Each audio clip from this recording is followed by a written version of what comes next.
జూబ్లీహిల్స్ నియోజకవర్గంలో మరోసారి బీఆర్ఎస్ కాంగ్రెస్ నాయకుల మధ్య విభేదాలు భగ్గుమన్నాయి. రానున్న రిపబ్లిక్ డే సందర్భంగా రెహ్మత్ నగర్ ఎస్పీఆర్ హిల్స్ లోని దళిత స్టడీ సర్కిల్ ముందు ఉన్న బీఆర్ఎస్ జెండాకు కాంగ్రెస్ నేతలు కాంగ్రెస్ జెండా కలర్ వేశారు. దీంతో బోరబండ పోలీస్ స్టేషన్ లో కాంగ్రెస్ నాయకులపై టీఆర్ఎస్ నాయకులు ఫిర్యాదు చేశారు. ఓవరాల్ గా అంశానికి సంబంధించి మరింత సమాచారం మా ప్రతినిధి మహేందర్ అందిస్తారు. Mahender, over to you. Jubilee Hills నియోజకవర్గం మరోసారి బీఆర్ఎస్ కాంగ్రెస్ నాయకుల మధ్య విభేదాలు భగ్గుమన్నాయి. మొత్తంగా కూడా ఒకప్పుడు ఇప్పుడు కూడా ఇదంతా నిరంతర ప్రక్రియగా కొనసాగుతున్నటువంటి నియోజకవర్గం మారింది. ఎప్పుడు కూడా విభేదాల మధ్యలో కొనసాగుతుంది ఈ నియోజకవర్గం.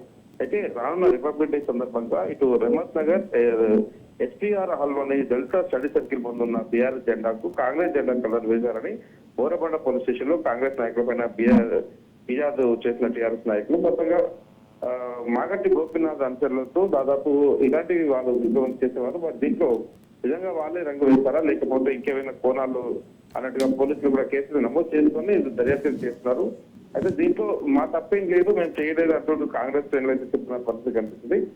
మొత్తంగా అయితే ఇరువురి మధ్య కేసులు అయితే పరస్పరం కేసులు అయితే పెట్టుకున్నారు. దీనిపైన విచారణ కొనసాగుతుంది. Right, thank you Mahender.